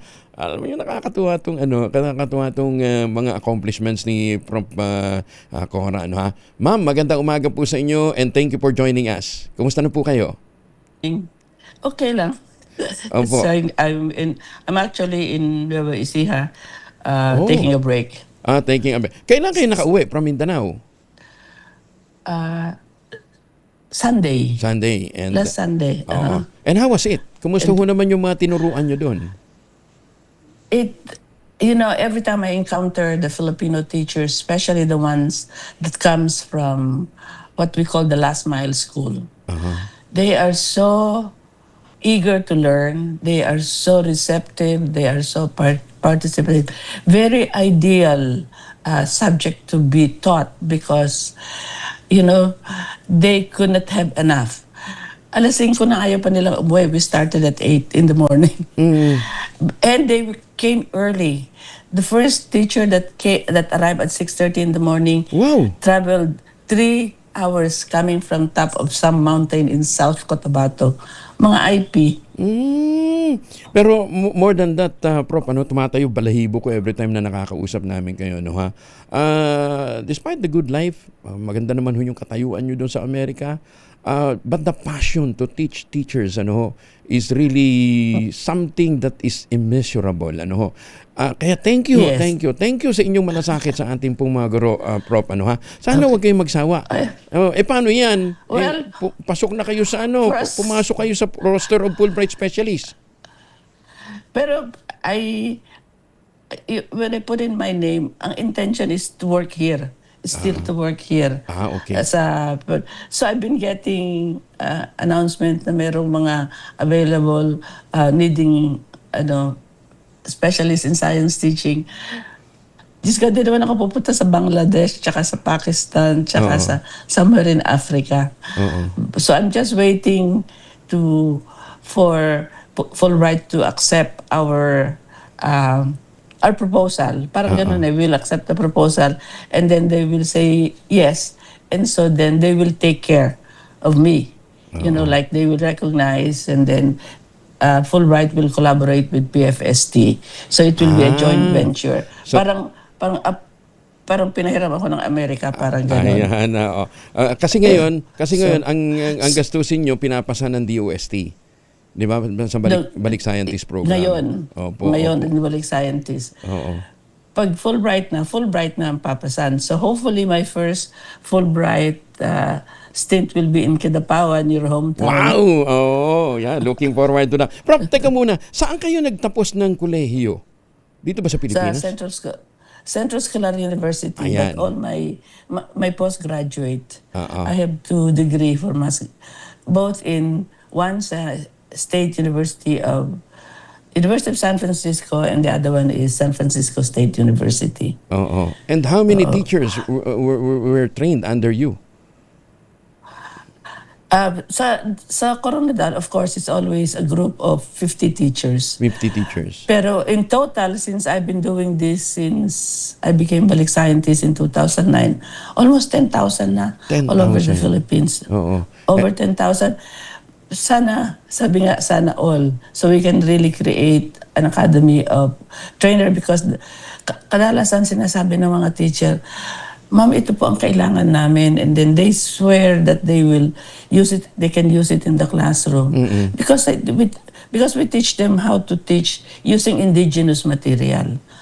So there is no need for expensive material. There is no need for an elaborate laboratory. And they can really teach and make science fun. And that's what happens all the time. Kaya natutuwa sila. Can they replicate? Pwede bang gayahin yung inyong laboratory in a box? Bakit hindi ginagawa ng LGUs? Di ba dapat yung mga LGU na napuntahan na ninyo should conduct a teacher's training base doon sa mga na-train na ho ninyo and replicate the laboratory kaysa magpatayo tayo ng pagkalalaking mga laboratorio na kadalasan nakikikbakan lang Mantakin nyo, isang room, 3 million? Ano ba naman yung kalokohang yun? Ang laboratory, ma'am, magkano ang laboratory in a box? Including the training, 7,500 per teacher. 7,300 per teacher? And then we give them a box. Nandun lahat ng material na kailangan nila. We give them a videotape, a scientific video based on the exhibit of Philippine Science Centrum. And they can really teach. And I tell them, pag uwi nila sa kanilang school, to conduct another seminar because the teacher can easily get everything that they need in the market. Everything is, pipe, masking tape, clip, mga ano lang. And even the reagents. Even the reagents yes. are available in the market. Yes. Ang kailangan yes, lang available talaga, in the market. ang kailangan lang talaga itap lang yung interest ng mga teacher para makapagturo sila ng sakto sa ating mga estudyante. Yes.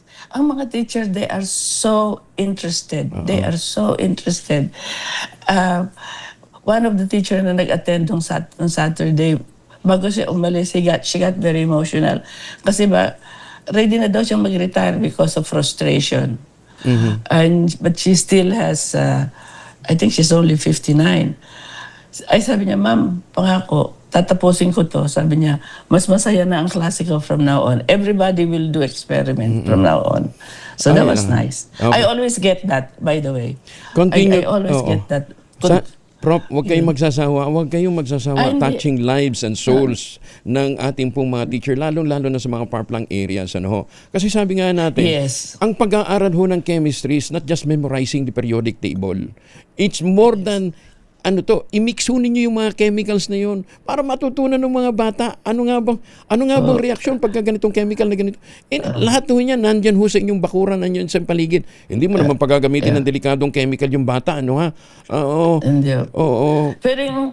Pero Angela, this one that we're doing now is STEM. I'm teaching that now. I'm teaching the teachers from grades 3 to 12. How to teach STEM in the classroom. Okay. So, ang emphasis namin ngayon is STEM. Kaya we cover all science. Chemistry, physics, earth science, biology, and mathematics. Because they're all interrelated. Lahat naman sila. Yes, they're all so.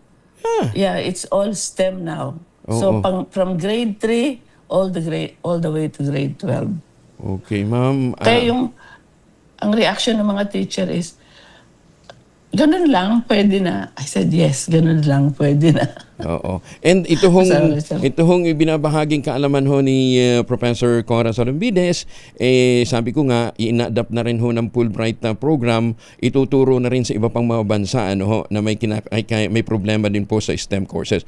Prof, samantaling ko rin yung pagkakataon, nandiyan kayo. Kasi itong magagaling nating mga mambabata, sabi nila, it's about time na i-scrap na daw natin ang K-12. Kasi wala naman daw pong silbi. Kayo po na nagtuturo sa Amerika, at nakaranas ng ganitong mga programa sa iba pang mga bansa.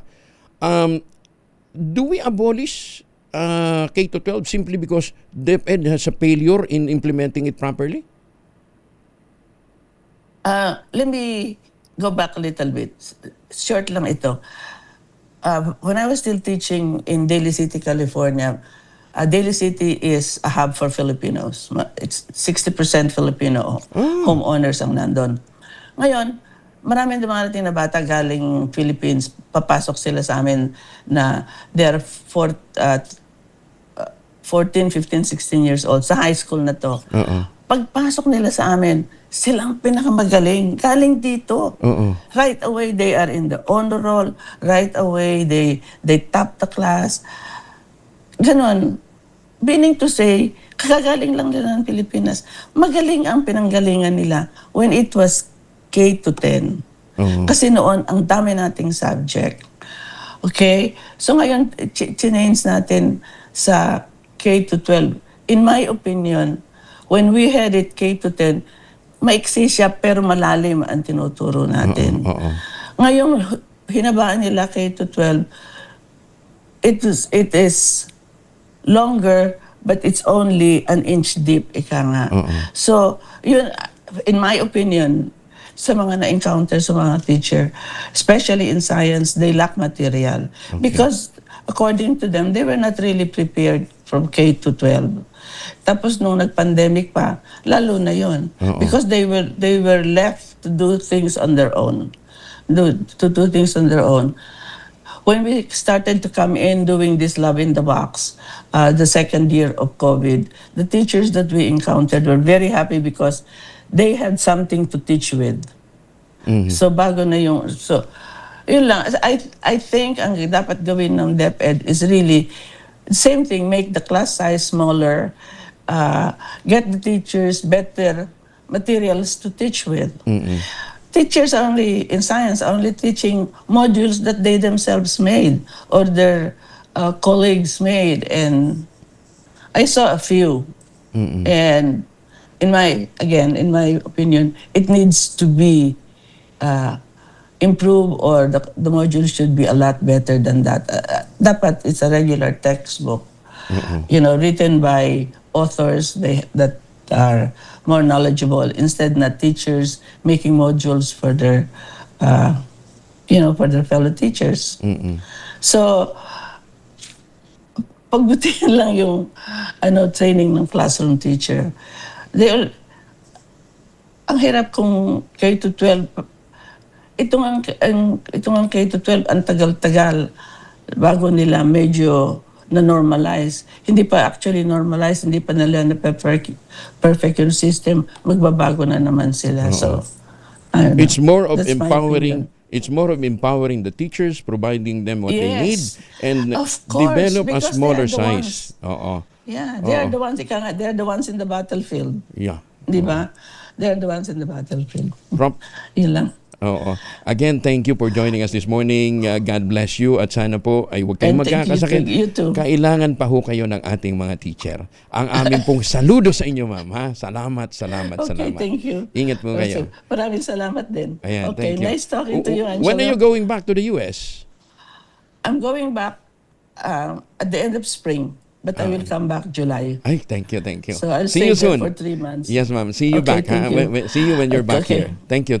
Okay, thank you. Salamat po. Si Professor Cora Salumbides, isa pong balik scientist na walang kapagurang nagtitrain ng ating mga science teacher. Maganda umaga, Pilipinas! Tumutok sa DZRH at manalo ng Insan 1,000 pesos sa Pasko Panalo Malacash promo kasama ang Pride Detergent. Para sa mga nag-aabang ng papremyo, ha? Nasa Barangay Muzon, Taytay Rizal, si Sherwin Alparo kasama ang kanyang tropang anong bitbit ni Pride Detergent. Ayun. Alam mo naman ako ngayon, medyo malilimutin tayo pag ganitong inuubo eh. Ready na ba kayong tandaan ang ating word of the day para manalo ka ng DZRH mini component? Eto na! Gaya na sinasabi ko kanina, ha? Ang looks, ha? Magandang looks, lalong-lalo na ng mga chikiting ay namamana sa tatay. Yan, ha? Pag-aaral yun, ha? Hindi hindi ko kwentong kotsero yan, ha? Yung magandang looks daw ay nakukuha sa genes ng tatay. Yeah. Ang ating word of the day ay looks. Maganda umaga, Pilipinas! 5:20. Anyari? Diba sa 5 ng umaga, may dalawang formulation ng family alcohol na pwede natin buunin. Proteksyon ng pamilya laban ho sa mikrobyo, lalong-lalo pat may papasok na naman bagyo, ha? Yung family, 70% isopropyl alcohol, specially prepared for clinics, hospital, pharmacies, laboratories, pero okay na okay din po yan sa mga households. Very effective sa disinfection at sterilization. Ganyan ang bagsik ng family, 70% isopropyl alcohol. Maghapon man natin gamitin, no problem. Hindi po manunuyo ang ating mga kamay dahil meron po itong moisturizer. Yun namang mabagong family rubbing compound improved alcoholone. Yan po yung mabangong isopropyl alcohol na ginagamit po ng mga masahista, mga barbero, mga doktor, mga nurse, mga komadrona for sponge, mating, and other cleansing purposes. Family rubbing alcohol parang DZRH mukna sa mahabang panahon, mabibili sa namang butik at convenience stores nationwide. Family rubbing alcohol, hindi lang pampamilya, pang sports pa. Maganda umaga, Pilipinas! Teka muna, ha, baka makalimutan ko na naman. Happy birthday kay Kisses Habson. Kisses, salamat sa breakfast, ha. Ganyan kay May Casabar, ang staff po ni Senator Alan Peter Cayetano at si dating Congressman Nery Colmenares, nagdiriwang ho ng kanyang birthday ngayon. At happy birthday din kay PAOK Director Benji Acorda. Si General Benji Acorda pa na nagdiriwang na kanyang birthday ngayon, ha. Ayan, binabati siya ni Undersecretary retired Major General Charles Calima, Batang San Miguel Retired Police Brigadier James Brillantes. Good morning, Sir Benji. Hindi ka pa nagbo-blood, ha? Yan. Si General Benji Acorda. Isa yan sa pinakamagaling na tahimik na PNP chief. Ayan. At Ambassador Harry Angping, good morning. At saka kay Professor Andy Pereira na nakatutok din ho ngayon maagang bumangon. Parang si ano ito, parang si Mayor Senny Mendoza, no? Si Justice Energito ng Sandigan Bayan, si Justice Max De Leon, si Justice Raul Villanueva, at saka Ma'am Sally, kumusta na ho kayo, ha? At saka si Justice Maidas Marquez. Siyempre, huwag natin kalimutan si Chief Justice Alex Gizmundo. At sa lahat ng mga justices natin at mga judges na nakatutok ngayong araw na ito, maraming salamat. Good morning. Sa mga nagtatrabaho sa gobyerno, masaya ang inyong Pasko simula, kailan ba ito? Alamin na lang nga muna natin. Kasama na natin si Santa Claus, si Mr. Wick, si PGM, President at General Manager, Wick Biloso ng GSIS. PGM, good morning. Kumusta na ho kayo? Magandang, sir, mabuti naman at magandang sa iyong mga tagapakinig. At teka, maaga ka daw magbibigay ng pamasko, ha? Kailan daw po yung release ng Christmas cash gift ng mga miyembro ng GSIS? Alam mo, partner, gusto ko pong ipaalam sa lahat ng ating GSIS pensioners. For the first time, kasama na po ang ating pro rata at portability law pensioners na matatanggap na nila ang kanilang cash gift. Hindi na ngayong araw, December 4. Nag-release po tayo ng mahigit na 4 na bilyong piso para dito. Aha. Saan nila matatanggap? Sa kanilang, card? Matatanggap po nila sa kanilang mga accounts. Diretso na po sa mga account nila. Kaya magisingay na po sila at may panggastos po sila. Panghanda para sa Pasko na darating. Teka muna. So ibig sabihin ang Christmas Noche Buena ng mga pensioner hindi pang 500 pesos, ha? Magkano ba kayo matatanggap? Magkano matatanggap na average na na Christmas gift ng ating pong mga GSIS pensioner? Ang matatanggap ng ating mga kasamahan sa gobyerno ay katumbas ng isang buwang pensyon o hanggang 10,000 piso. Malaki yun, ha? Malayo sa 500. Malayo po sa 500. Oo. Tapos matatanggap nila yung kanilang cash gift automatic sa kanilang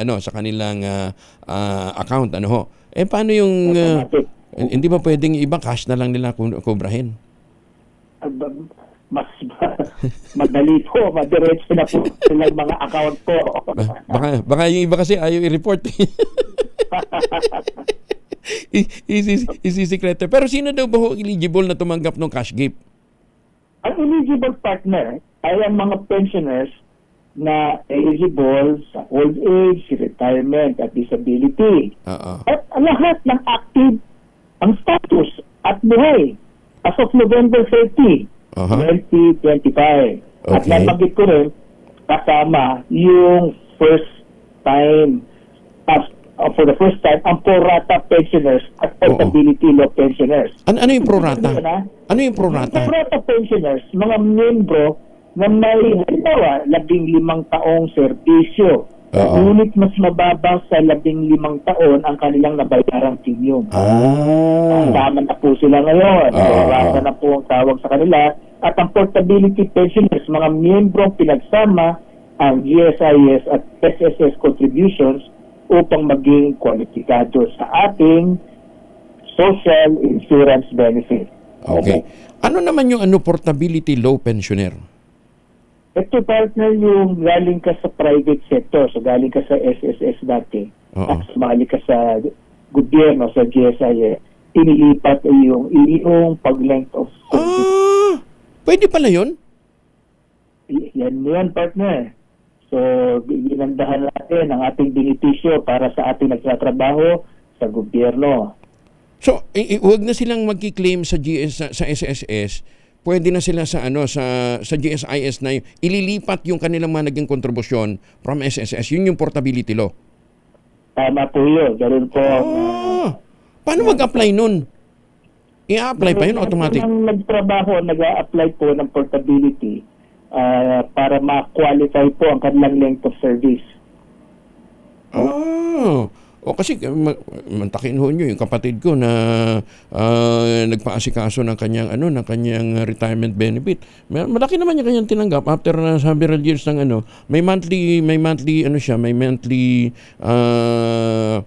tawag dito, monthly pension. Ayun na 3,000 pesos. Kumamot niya ang ulo. Sabi niya, tagal-tagal ko nag-ipon. Tagal-tagal ko naghulog. 3,000 lang pala yung tatanggap ko.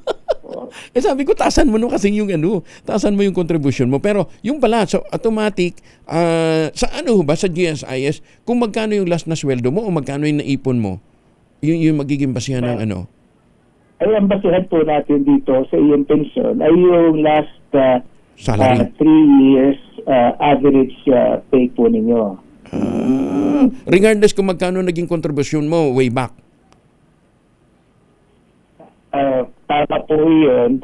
Meron po naman kasing qualifying number po of years of service. So, dapat nakapagserbisyo ka ng 15 taon at meron po tayong multiplier na 2.5. So 2.5 times the number of years of service. Yung nakapagserbisyo po ng 30 taon na tuloy-tuloy, ay yan po, kompleto, 90% po yan. Okay.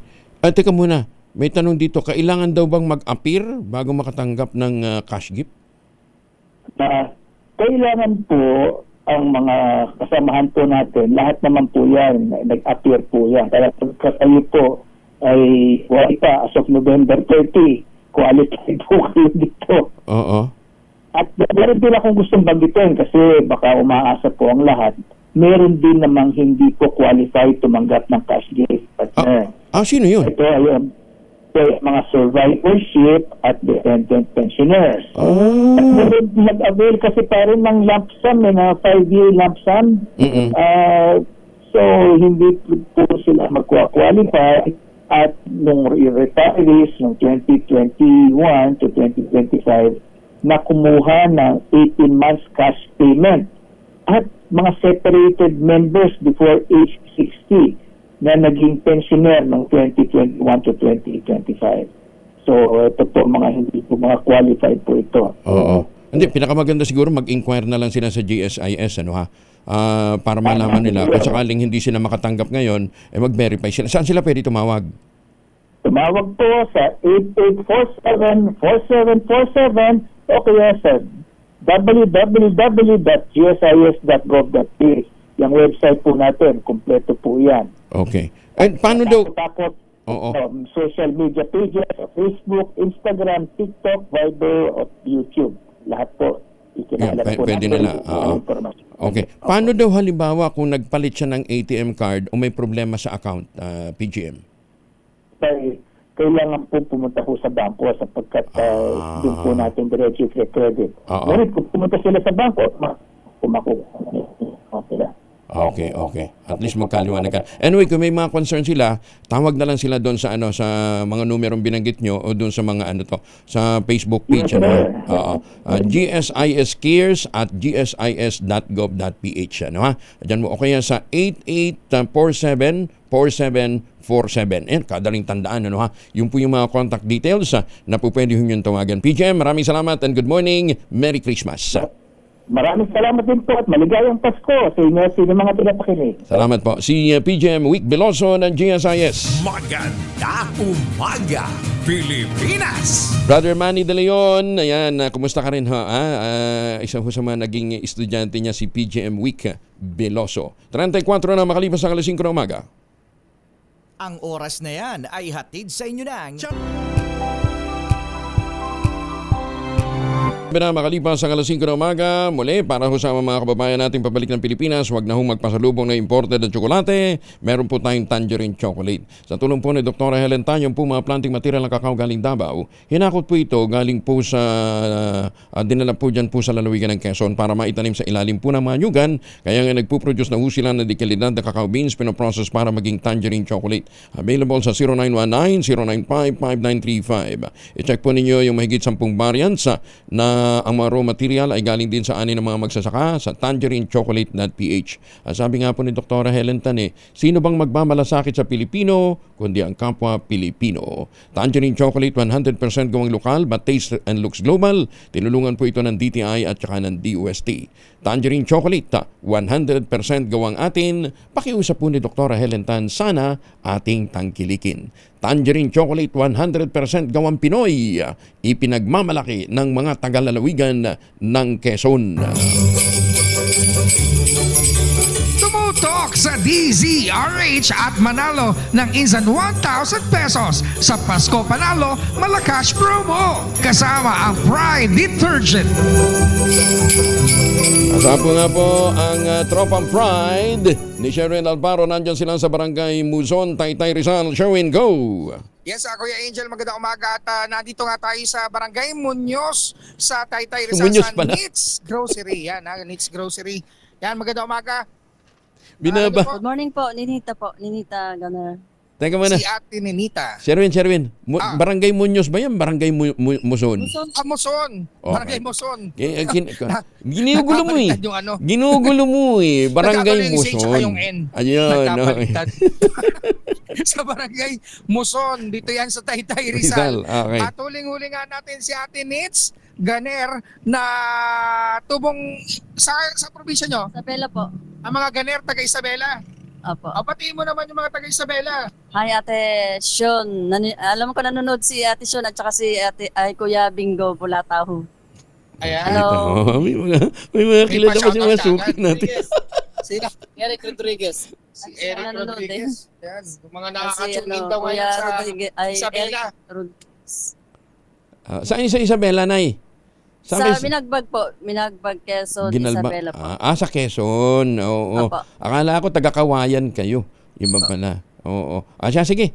Bigyan mo na yung premyo natin, Sherwin. Dahil sino pa rito mga announcer tuwing umaga? Si Deo Makalma po at saka si Sherwin Cor. Sherwin Tulpo. Hindi pa ako nagiging Tulpo. Sana talaga maging Tulpo ako. Sherwin. Yun ang patunay na walang na yan na talagang instant huli walang briefing. Wala ba't magbi-briefing yung mga ang tawag sa akin Tulpo. O di ako na, Tulpo na ako. O di dahil Tulpo na ako, eto may 1,000 pesos ka. Thank you po. Madadagdagan po ang aking punan sa pagtitinda po. At syempre dahil ipagtatanggol kita, eto, meron kang, pag nakuha mo muna ating word of the day, ano yung ating word of the day? Looks to. Ayan. Nakuha mo yung ating word of the day na looks. Alam niya na ang looks ng mga bata ay walang kinalaman ng mga nanay. Diba? Pero speaking of looks, talaga namang may looks din si Ate Nits. Dahil dyan, meron kang mini component ng Deezer H. At syempre meron ka pang Deezer H t-shirt, ang siksik liglig gumaapaw na Deezer H grocery basket. Yan para sa iyo, pang Noche Buena at pang Medianoche. At ang bagong-bago, ang pinakamabango, ang Pride with Papricon Korean Strawberry Bloom scent ng Pride Detergent. Inyo po mabibili niya sa inyong mga suking mga groceries. Yan kaya naman palaging gamitin ang pinakamabango Pride. 2 kilo yan natin. Yay, thank you po. Thank you po sa DCRH. Malaking tulong po sa akin to kasi po kulang talaga ako sa puhunan, sir. Ayan, maraming salamat. At syempre sa mga nais manalo. Yes, Kuya Angel. Dadagdagan pa sana natin. Kaya lang si Sherwin Tulpo, kilala niyo. Wala. Nervous po ako Nervyos. Ganun talaga pag... Biruin mo naman kasi ang aga-aga, wala pang araw. Talagang ninervous kapag dumaan kami sa bahay ninyo. Dahil kala nila kanina nanguhuli daw kami. Yun pala, hindi yung kami nanguhuli kami ng mga nakikinig ng radyo. Ayan. Sige. O siya, sa mga nais manalo ng 1,000 pesos, laging tumutok sa Deezer H. Baka kayo na susunod nating winner sa Deezer H, Pasko Panalo promo kasama ang Pride Detergent. RH number 6, Sherwin Bata Alfaro. Hindi po Tulpo. Sherwin Bata Alfaro, DZRH, una sa Pilipinas, una sa Pilipino. Tutok lang! Tutok na sa DZRH Radio, DZRH Facebook, DZRH YouTube, at DZRH TV. Baka ikaw na ang susunod na winner sa DZRH Mas Malakas Promo! Maganda umaga, Pilipinas! 45 na makalipas ang alas 5 ng umaga, tiniyak naman ng Department of Public Works and Highways. Wala na sa ahensya ang dalawang individual na ipinasok ni dating Undersecretary Ary Perez. Kasunod dito ng pahayag ni Batangas 1st District Representative Leandro Legarda Lebiste, hinggil sa manoy mga appointee ni sa DPWH na may koneksyon o sila mismo ay mga kontratista. Ipinagpasalamat naman ni Lebiste kay Public Works Secretary Vince Dizon ang nasabing hakbang na nagpapawalang bisa sa appointment ng isang Assistant Secretary at isang region o isang Director 4 ng Convergence and Technical Services ng DPWH matapos mapagalamang sila yung mga kontraktor. Sa investigasyon, ang dalawang nasabing opisyal ay pinasok sa ahensya ni Perez at tinukoy naman ni Congressman Lebiste na si Perez ay may koneksyon kay Construction Workers Solidarity Party List Representative Edwin Garjola. Sinabi ng kongresista ang mga kumpanyang may kaugnayan kay Garjola ay nakakuha umano ng mga proyektong mula sa DPWH aabot ng mahigit 100 billion pesos. Sa isang pahayag naman na inilabas ng DPWH, nagpasalamat din ito sa mga babatas sa rekomendasyon tungo sa reforma ng ahensya at pagbabantay upang matiyak ang transparency at accountability sa pamahalaan. LTO sinuspende ang driver's license ng isang ama na pinagmaneho ang anak na minor de edad. Detalye ang balita mula kay Bal Gonzalez, RH5. Bal, good morning. Good morning, Kuya Angel. Pinagpapaliwanag ng Land Transportation Office ang isang tatay na hinayaang magmaneho at i-video pa ang anak na batang babae habang nagda-drive ng sasakyan sa Ethiague, Isabela. Ayon sa Land Transportation Office, hindi lamang inilagay sa panganib ng amang kanyang anak, kundi maging ng iba pang gumagamit ng kalsada dahil nangyari ito habang umuulan at kasagsagan ng pagtama ng bagyong si Paulo. Gihit ng LTO, tahasang paglabag ito sa umiiral na batas, partikular na ang reckless driving at improper person to operate a motor vehicle, kaya't dapat na managot ang ama ng bata. Dahil dito ay agad na inatasan ni LTO Chief Assistant Secretary Marcos Lacanilao, si OIC Regional Director Jeronimo Santos ng LTO Region 2 sa Tuguegarao City na suspendihin sa loob ng 70 araw ang driver's license ng ama ng bata. Sa Siokos order na nilabas ng LTO, kailangang ipaliwanag ng ama kung bakit hindi dapat na suspendihin o hindi dapat na kansilahin ang kanyang lisensya sa pagmamaneho. Ako si Bal Gonzalez, DZRH, una sa Pilipinas, una sa Pilipino. Maraming salamat, Bal. Umaga, Pilipinas! 47 na makalipas ang alas 5 ng umaga. Ay, nananakit na ba inyong mga kasukasuhan? Nagkakarinkles na ba? Humihina na ba ang kalamnan? Epekto na po yan ng pagtanda. Ipinakikilala ang Ultaplex, isang health drink mula po sa lumikha ng Ultabio, backed by Japanese technology. Ang Ultaplex ay may HCG complex, hydrolyzed marine collagen para sa skin at joints, HMB pampalakas ng muscles, glucosagreen para naman sa ginhawa ng kasukasuan. Available in coffee with stevia at powdered drink mix. Kayang bawiin ang galaw, sigla, ganda kahit nagkakaedad na with proper diet and exercise. Hanapin po ito sa Shopee, Lazada o dili kaya sa ultabio.shop. Ang Ultaplex po ay hindi gamot at hindi pwedeng gamitin panggamot sa anumang uri ng sakit. If symptoms persist, consult your doctor. Bagong balita, bagong impormasyon. Kasama si Kuya Angelo Palmones. Magandang umaga, Pilipinas! 48 na makalipas ang alas 5 ng umaga. Number 1. 51 na makalipas ang alas 5 ng umaga. Happy birthday nga pala kay Ma'am Abic Amarillo, ha? Sa tanggapan po ni Senator Manny Villar. Ma'am Abic, happy birthday. Maganda umaga, Pilipinas! Mahiwagang tunog! 2,000 lang naghihintay na premyo sa Mahiwagang Tunog. Ang inyong pong masagot, ipapadala po ninyo sa 0919-282-6485. Ulitin natin, ha? 0919-282-6485. Ito po ang ating Mahiwagang Tunog.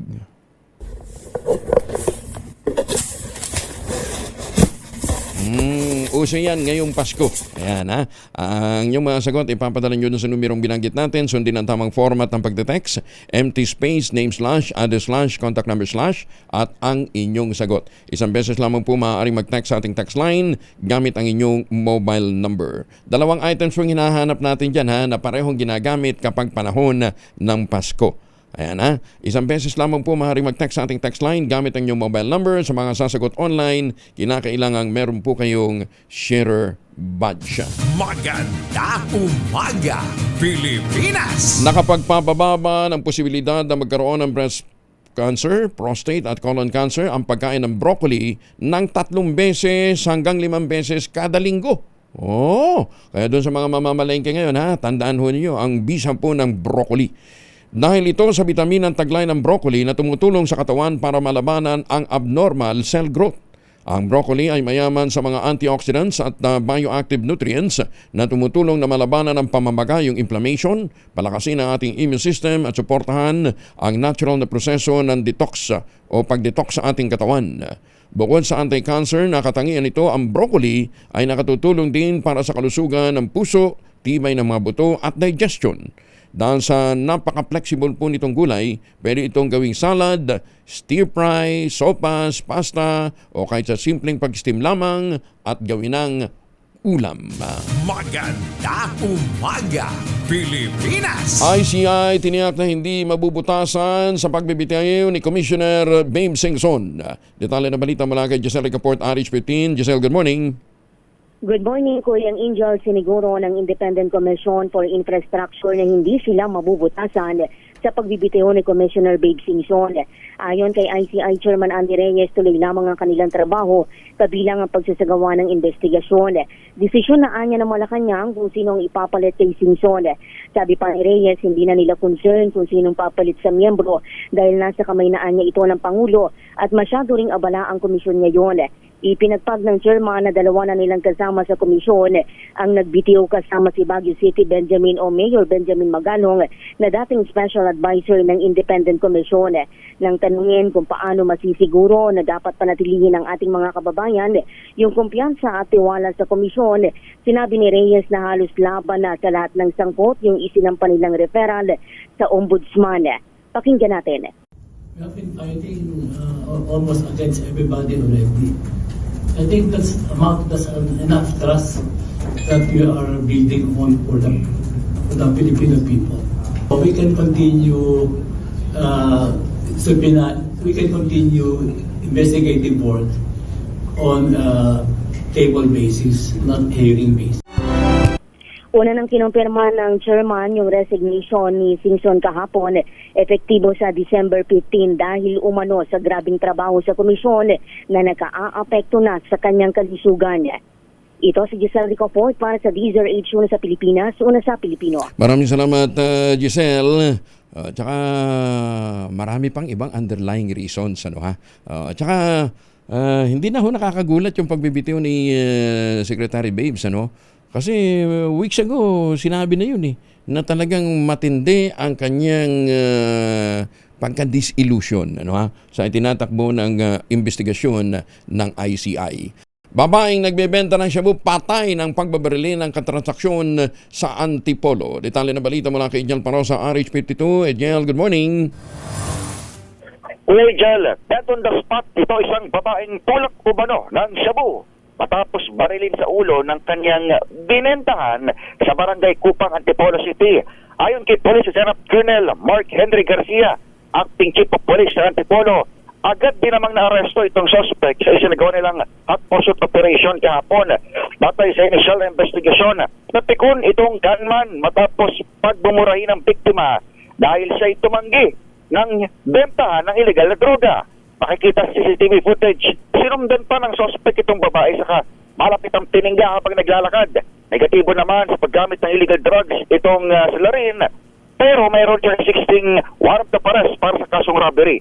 Na-recover din ang ginamit niyang baril ay tinapon malapit sa crime scene. Maharap ang nasabing suspect sa kasong murder. Ito sa Ejel Parosa, nag-uulat para sa DZRH. Una sa Pilipinas, una sa Pilipino. Maraming salamat, Ejel. Tinatayang mahigit sa 180 billion pesos ang nawalang pondo sa pamahalaan dahil sa mga ghost flood control projects simula po noong 2016. Ayon kay Senate President Pro Tempore Ping Lacson, hindi pa rito kasama ang nawalang budget ng gobyerno dahil naman sa substandard ng mga proyekto. Iginiit ng senador ang naturang pagtaya batay sa 10,000 projects na ininspeksyon ng mga kaukulang ahensya kung saan mahigit sa 600 sa mga ito ay nadiskubring ghost o mga guni-guni lamang. Maaari niyan tumaas pa ang naturang halaga lalo pat naniniwala ang senador na maliit na bahagi pa lamang ng anomalya ang mga irregularidad na naungkat sa Senate Dorimo Committee hearing. Pinagbigyan ng Independent Commission for Infrastructure ang hirit na executive session ni Pasig City Representative Roman Romulo. Ngunit bago sumalang na ini-livestream pa ng ICI ang panunumpa at pagtatanong kay Romulo kabilang ang paghiling ng executive session na inaprobahan naman ng komisyon. Ayon kay Congressman Romulo, may mali umano sa paggamit ng at pag-abuso sa inilalabas na Immigration Lookout Bulletin Order laban sa kanya, lalong-lalo na sa social media. Ginit naman ang kanyang abogado posibleng malagay sa panganib ang buhay at kaligtasan ng kanyang kliyente sa mga inilabas nitong impormasyon sa ICI.